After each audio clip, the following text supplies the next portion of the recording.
This is a content warning. This podcast contains mild references to sex, including prostitution, a variety of sex acts, and some questionable dry humour. Teachers, guardians, parents, and caregivers should listen to the whole podcast first and then make their own judgment call about whether this content is suitable for younger or more sensitive audiences.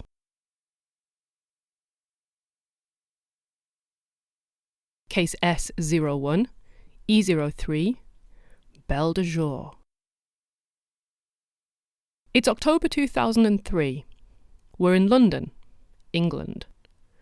For winter, the weather has been changeable, sometimes surprisingly mild and almost summer-like, before turning cold, bright, and dry. On a popular free platform, a new blog appears. This is nothing unusual. Dozens of new blogs start every day, and many will be just as quickly abandoned. But this one is destined to be quite different. The title? Belle de Jour, Diary of a London Call Girl. The author? Anonymous. The blog begins to publish regular updates. A post about finding a suitable call girl agency. Another about meeting the manager of such a place. Meeting a client. Beauty regimes. Another client. To give you a tiny sense of the blog, here's a snippet of one such post in which Belle de Jour discusses her new line of work with her boyfriend and goes on to do a photo shoot for her new agency. Please forgive the truly heinous French accent. Mardi, Octobre 28. That is, Tuesday, October the 28th, 2003. Met the boyfriend for lunch. Spoke to him about the agency to check if everything was okay with him. Of course, if you ever want me to stop, I will. This is quoted speech. And more quoted speech. You'd be surprised. I've been thinking about it, and I think it's okay. He was right. I was surprised. The boyfriend is as straight-laced as a whalebone corset. I kissed him. We had a lovely time, though he did insist on staying to meet the photographer. He dropped me at a hotel, and we waited in the lobby for 3/4 of an hour. By the time she arrived, it was time for him to catch a train. A stranger photo sesh I've never had. My own lingerie were judged unsuitable, which is to say, they were far too tasteful. November moves in with unseasonable rain squalls. Belle de Jour posts about call girls trying to use public transport in London, the perils of clients with rough fingernails, the boyfriend's job, Alan Davies, oral sex, horses. December is bright and cold, and brings with it posts about Diana Troy, phone sex, bookshops, lube, knicker shopping, choke chain collars, white lies for the neighbours, circumcision, threesomes, the boyfriend being abroad. You get the idea. In case my summary here is being too subtle, assume that there is an awful lot of discussion about every variety of sex, exemplified via a wide assortment of colourful and mind-expanding vignettes. The interested listener can still find these posts archived on the Wayback Machine. A link is provided in the case notes. You're welcome. On the 18th of December 2003, only 3 months after the blog's creation, The Guardian announces the results of their second ever Best British Weblog Awards. Yes, this was indeed a time when we all still said the word weblog with a straight face. The winner in the Best Written category is Belle de Jour, the Diary of a London Call Girl. There's obviously a prurient and titillating element, but the quality of her writing took her blog well beyond that. Some judges were concerned that it was a work of fiction, but even if it is, it remains an impressive piece of writing. Belle de Jour has already been amassing followers, but this propels the numbers up even higher. Her identity remains a mystery, and people begin frantically gathering clues from the blog. An easy fact to unearth is that the pseudonym, Belle de Jour, seems to have come from a 1928 Joseph Kessel novel of the same name. Belle de Jour translates to daytime beauty. It's a play on Belle de Nuit, or Lady of the Night, a euphemism for a prostitute. This is an allusion that suggests wider reading. The style of the blog in general exudes sophistication. The posts vary between profoundly introspective and philosophical to graphic, silly, and irreverent. The writing is likened to that of Martin Amis, Nick Hornby, and others. From the posts, a profile of Belle de Jour gradually emerges. Well-educated, cultured, worldly, middle class, young, living in London with a boyfriend. She has links to Yorkshire, a taste for high fashion, and she is, of course, a very good writer. But who fits this picture? The concerted efforts of journalists, other bloggers, and literary detectives are relentless.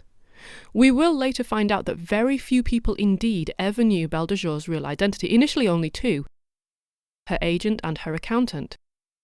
But this doesn't stop people from making wild guesses. Some argue that Belle de Jour is in fact Isabel Wolfe, a British chick lit novelist.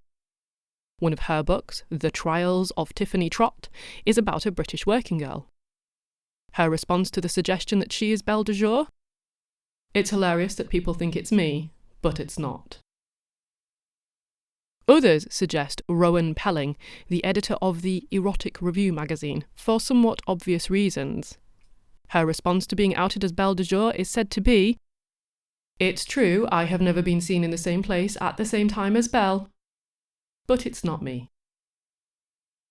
The Daily Mail and The Independent both point the finger at Andrew Orlovsky, a British journalist for The Register. He too has Yorkshire connections, lives in London, and is described as having a record of cultured sex writing on the internet. Yes, I have no idea what that means either. He soon responds with, "To be accused of being a whore is one thing, but to be accused of being a weblogger is actionable." The Telegraph argues that it is Toby Young, a British journalist who is arguably best known today for his extremely controversial and short-lived appointment as a non-executive director for the UK's Department for Education's Office for Students. That trips right off the tongue. In response to the suggestion that he is Belle de Jour, however, Young is reported to have said, "I'm extremely flattered that people think anyone would pay to have sex with me, but, alas, I'm not her." Even Alistair Campbell isn't safe. Campbell, for those who live outside of the UK, or hide from politics, is a British politician, journalist and author. He's perhaps best known as Tony Blair's spokesman and campaign director. What are his supposed credentials for writing a titillating blog about a high-caliber London escort? Well, after leaving university in his quest to break into the world of journalism, he started out by writing pornography for Forum magazine under the pseudonym Riviera Gigolo. A timely reminder, perhaps, that every one of us has a surprising secret lurking in our past, somewhere. As all of this speculation is afoot, in 2004, Belle de Jour lands a book deal with a superb advance fee. This is an affair that generates the usual spike of media interest. And, in the midst of this, loud and unabashed, on Thursday the 18th of March, The Times runs a front-page splash. They declare that they have solved the mystery. Belle de Jour is... Back after the break. Welcome to En Clair, an archive of forensic linguistics, literary detection, and language mysteries. You can find case notes about this episode, including credits, acknowledgements, and links to further reading at the blog. The web address is given at the end of this podcast. I know, I'm sorry, that was cruel. Back to the story. According to the Times front page, Belle de Jour is... Sarah Champion. In fact, it turns out that Britain seems to have a good track record for producing notable Sarah Champions. There's an MP, a DJ, a journalist. For clarity, it was this latter champion, the journalist, that the Times had in their sights. Born in Manchester, Champion sort of had the Yorkshire connections implied in the blog, or at the very least, northern ones. In her early 30s, at the time of the exposé, she was kind of close to the right age. A journalist for Enemy magazine, she sort of had the writing credentials. She also happened to be in San Francisco at the time of the reveal, and in a post only a little earlier, Belle de Jour's boyfriend had apparently just flown to San Diego. For the geographically challenged, like me, I checked, and both San Francisco and San Diego are in California, though they are actually a good 500 miles apart. In Champion's own words, this exposé was followed up inside the Times. Across 2 pages was the newspaper's verdict. I was either a fraud or a whore. Whilst I strongly do not commend that particular descriptor for a sex worker, the front page splash and the extensive copy inside does give a flavour of the almost fanatical interest in the case. The Times presented their conclusion as a breathless fait accompli. It was a smug one-over on the other papers, on Belle de Jour, and most of all, on Sarah Champion. So what was the basis of such confidence? The Times had turned to Donald Foster and asked him to undertake a textual analysis of the blog posts. So, who is Donald, or Don, Foster? At the time of the analysis, in 2004, Foster would have been in his early 50s. A professor of English at New York's Vassar College, his research uses a technique known as stylometry to look at Shakespearean authorship. Notably, he has sometimes applied the same techniques to high-profile modern data, including criminal investigations. Foster's career in the forensic linguistics subdiscipline of authorship analysis has had its interesting moments. In 1996, Foster was one of several to identify that the anonymous novel, Primary Colours, was written by the author Joe Klein. Klein is a political commentator and columnist for Time magazine, and for those curious as to why this novel's authorship might prompt much interest, it actually describes real-life events and people, namely Bill Clinton's first presidential campaign in 1992. In this case, though, Foster is one of several who all come to this conclusion, so it's not clear quite whether Foster reaches this name by himself unaided, or whether he simply tests someone else's hypothesis that then turns out to be correct. Also in 96, Foster is involved in a Unabomber case. Since this is a case I discuss in a future episode, I won't say much here beyond the fact that Foster was initially approached by the defence, but that upon reviewing the FBI's evidence, he believed that the prosecution's case was actually stronger even than the FBI was claiming.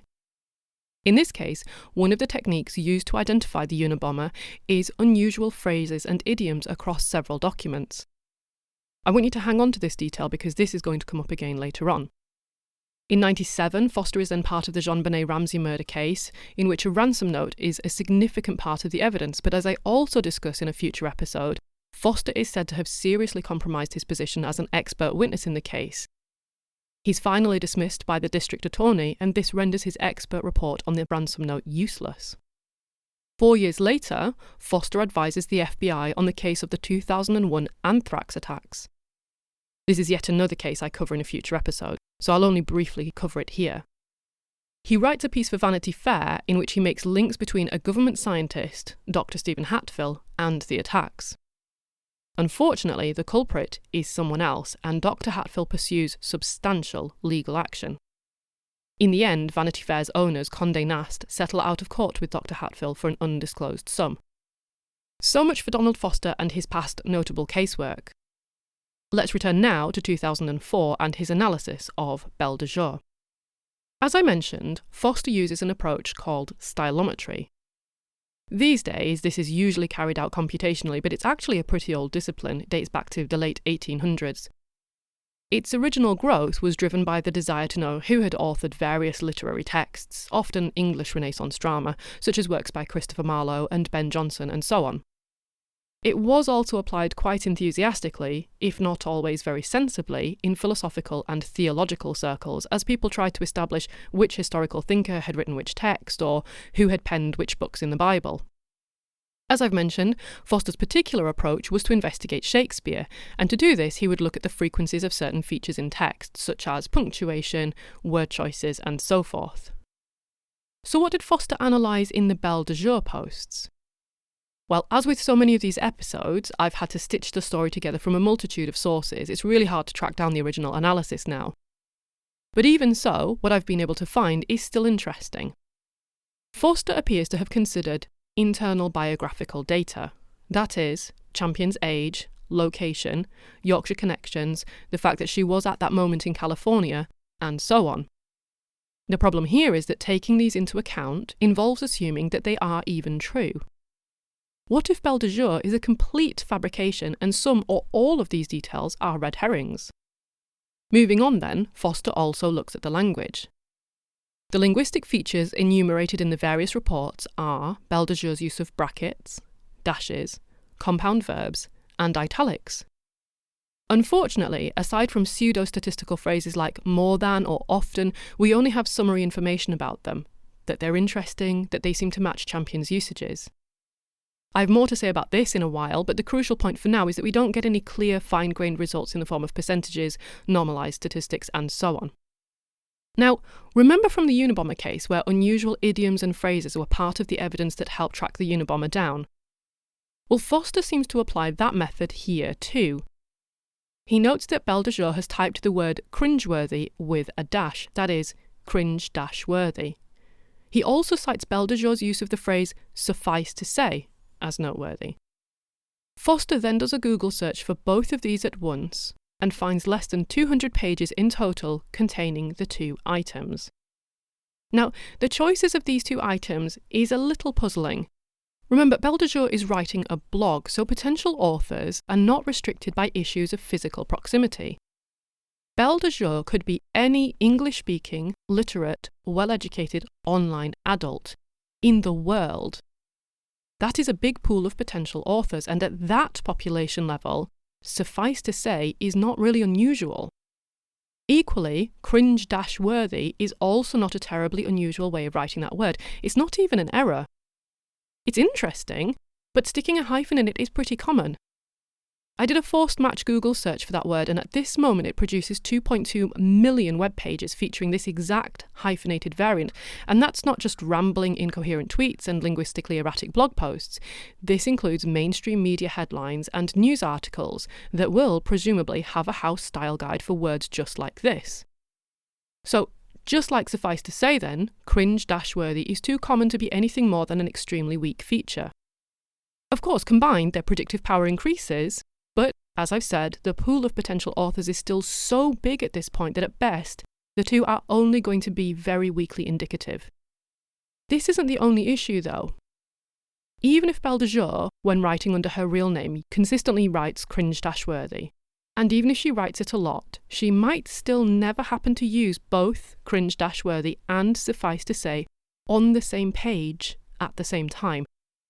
Remember, Foster is using Google to find both at once, and that works on a page search basis, not on an author search basis. So if we go back to the Unabomber case, he was caught in part because he used a number of quite unique idioms, but he used them across different documents.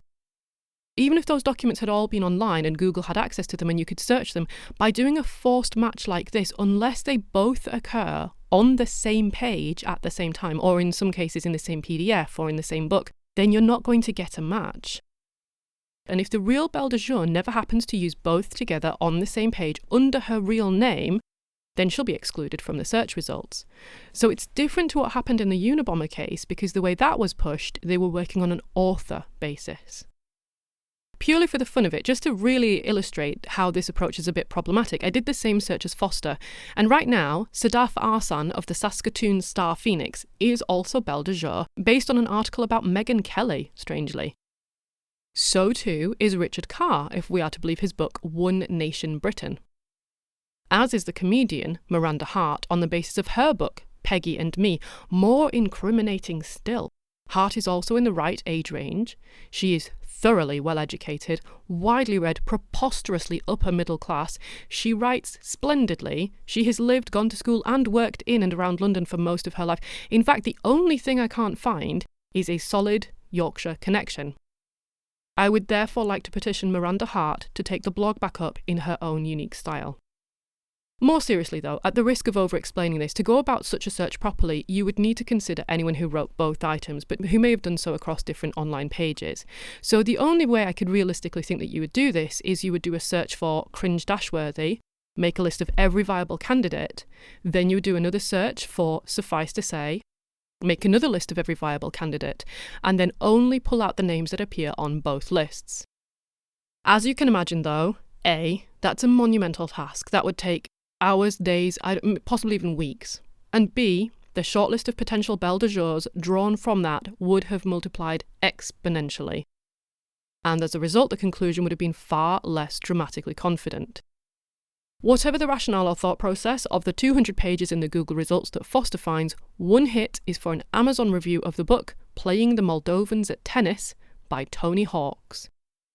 In it, the reviewer writes, Hawke's sixth form joke of presenting a round table to Moldova's new King Arthur is especially cringe-worthy.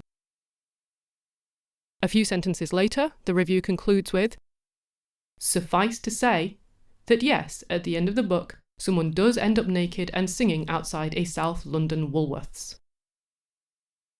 The writer? Sarah Champion. We have to wonder if these two features were what produced Champion's name as the prime suspect in the first place, and then the rest of the analysis followed that found so many supposed linguistic similarities. Or was Champion's name suggested first, maybe the newspaper came up with a name, and what followed was a process of shopping through the results until the right combination brought up the right name? Or was it some terrible serendipity that, having narrowed down to Champion, when Googling various phrases, her name coincidentally came back out, thereby leading into confirmation bias? We will probably never know, but it remains a good lesson on letting the data speak for itself uninterrupted, rather than trying to only hear what you want it to say. Back to our story. On the overall basis of this body of evidence, this internal biographical evidence, the linguistic features, Foster is quoted in the Times as saying, "While no piece of evidence is conclusive by itself, I am sure we have found our woman." Unfortunately, the only thing that matches the Times' level of confidence in its front page headline is how wrong they are. A few days later, Champion writes a very public rebuttal in The Observer, that is the Sunday edition of The Guardian.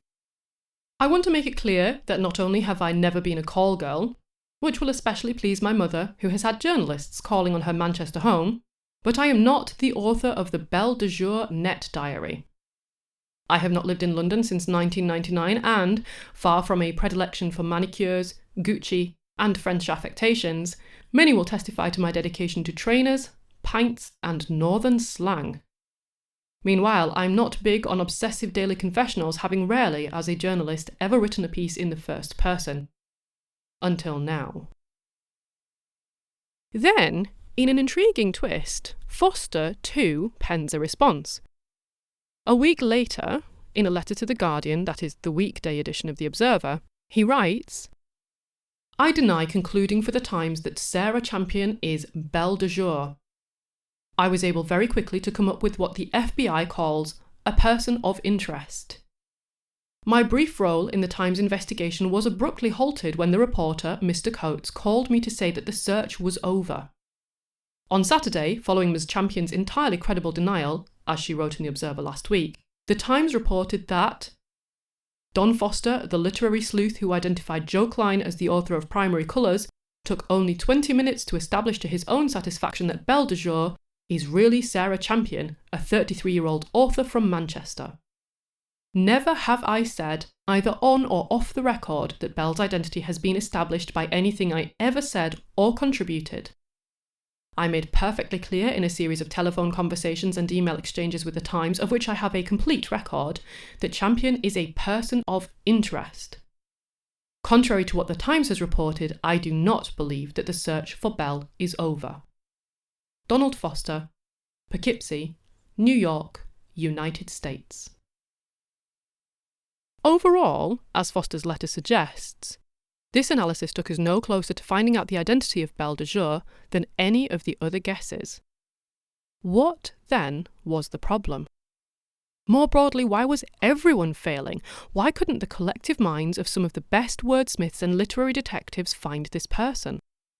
Why, moreover, weren't forensic linguists and most of all authorship analysts all over this like cats on clean laundry?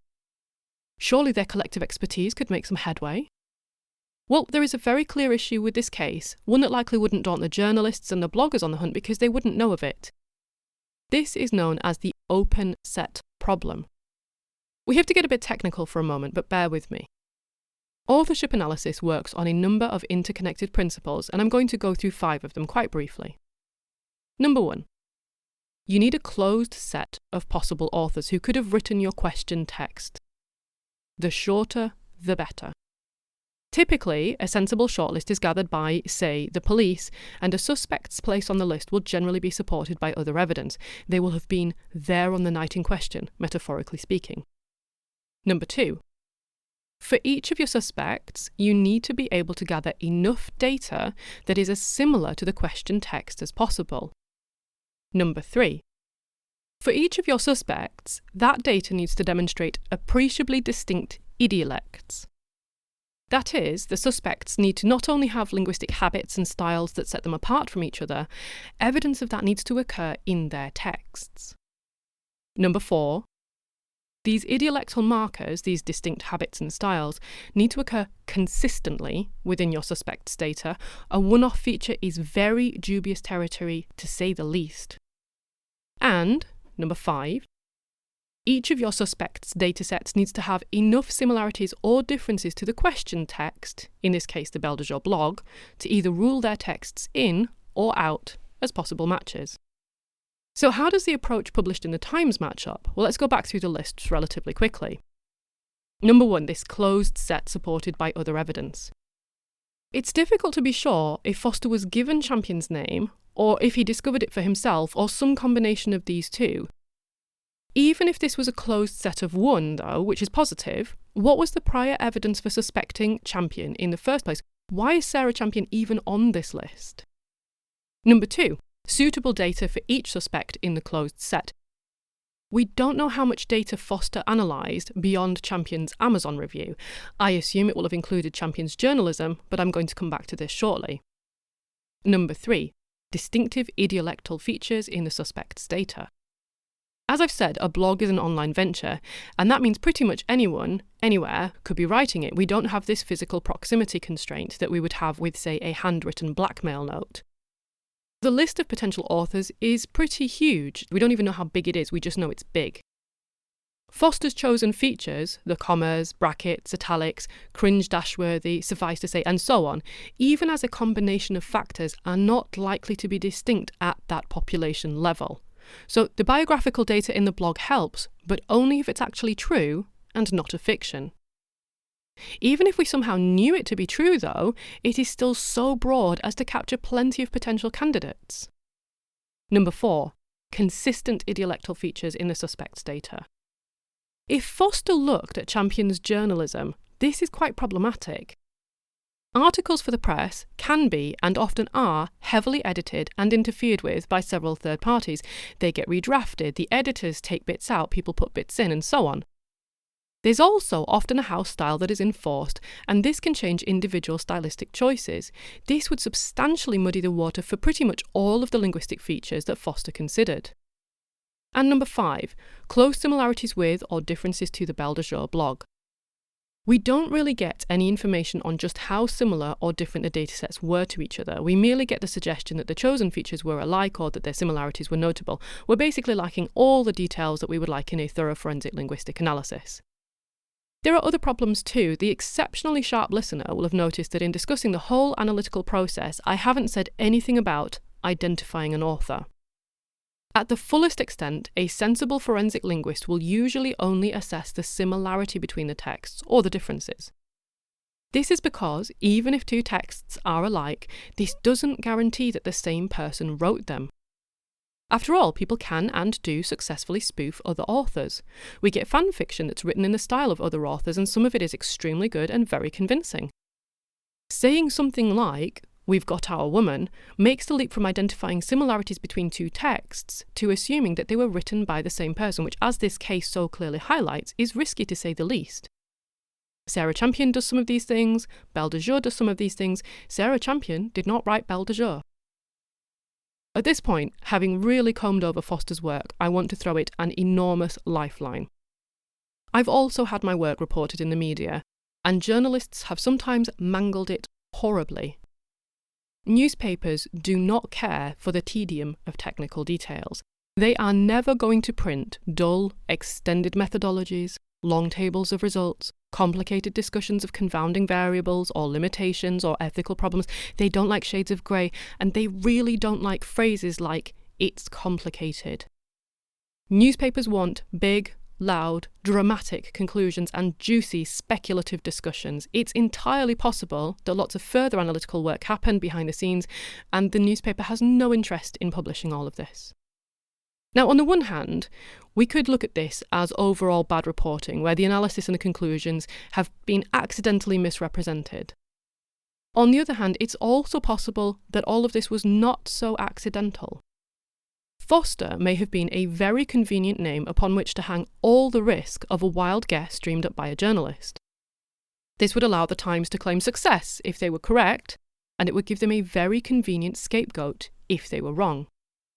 Again, though, these are speculations to which we are never likely to get the answers, but it's another timely side point to note that when you work with the media, you have to be extremely careful.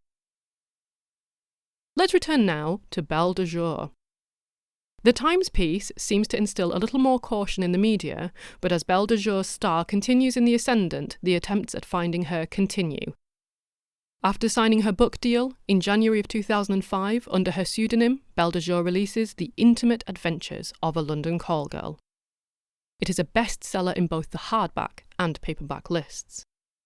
Of necessity, she must let a few more people into the secret, increasing the risk of exposure exponentially. Even so, in September 2006, another book is released, The Further Adventures of a London Call Girl. This too is a bestseller.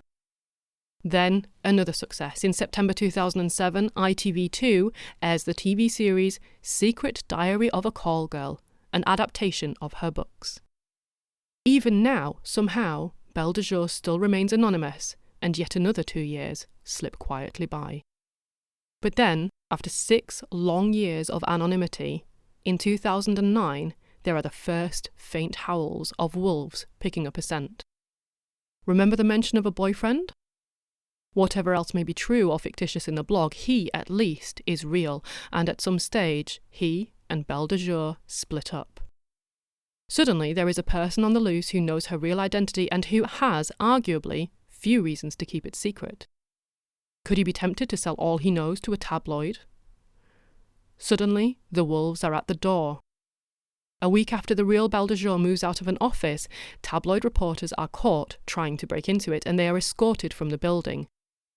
Is this just a fluke? Does it mean anything? Perhaps it can be ignored. Maybe, faced with defeat, the journalists will go away.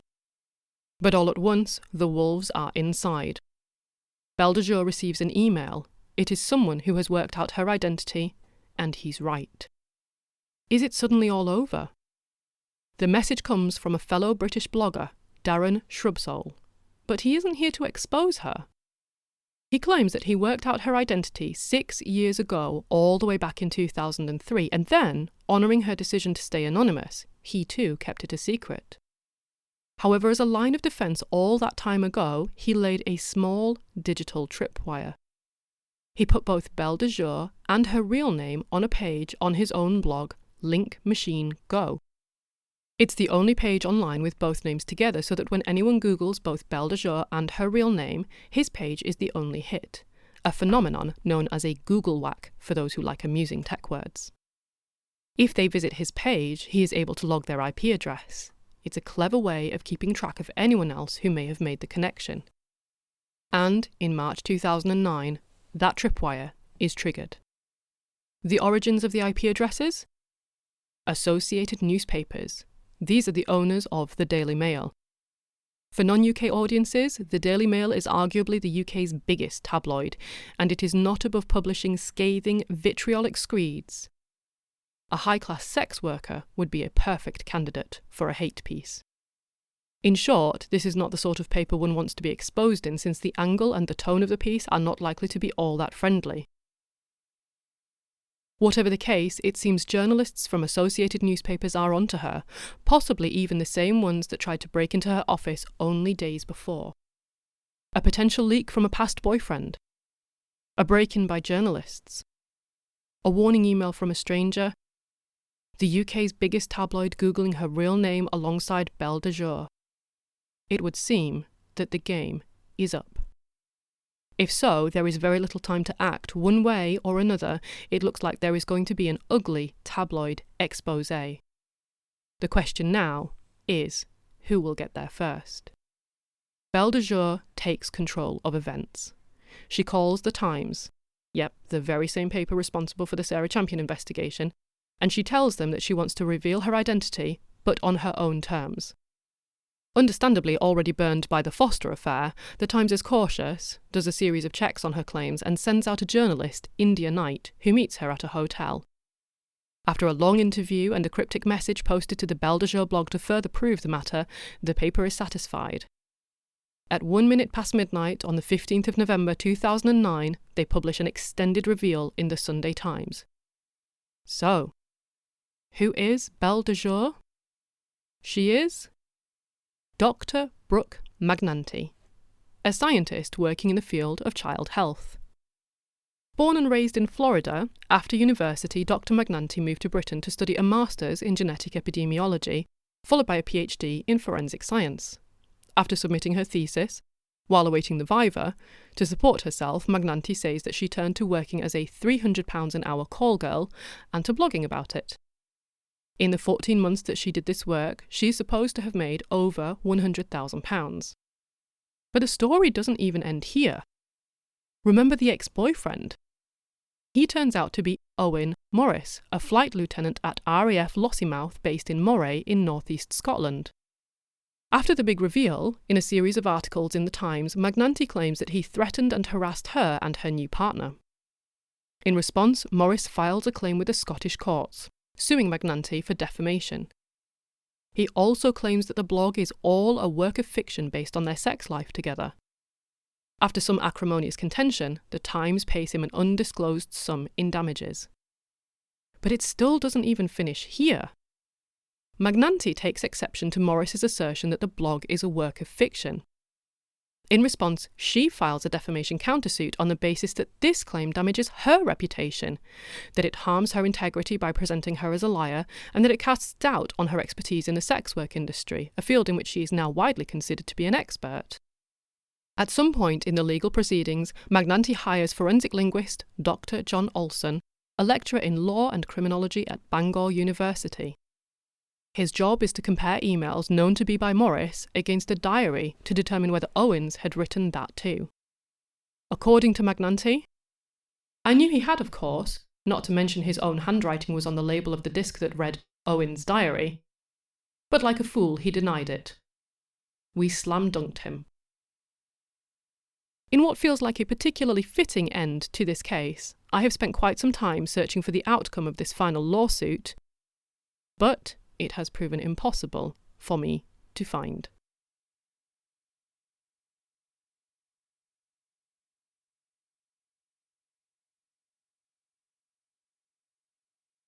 This episode of En Clair was entirely researched, narrated and produced by me, Dr. Claire Hardacre. However, this work wouldn't exist in its current form without the prior efforts of many others. You can find acknowledgements and references for those people at the blog. Also there you can find data, links, articles, pictures, older cases and more besides. The address for the blog is wp.lancs.ac.uk/enclair, all one word. And you can follow the podcast on Twitter at _onclair.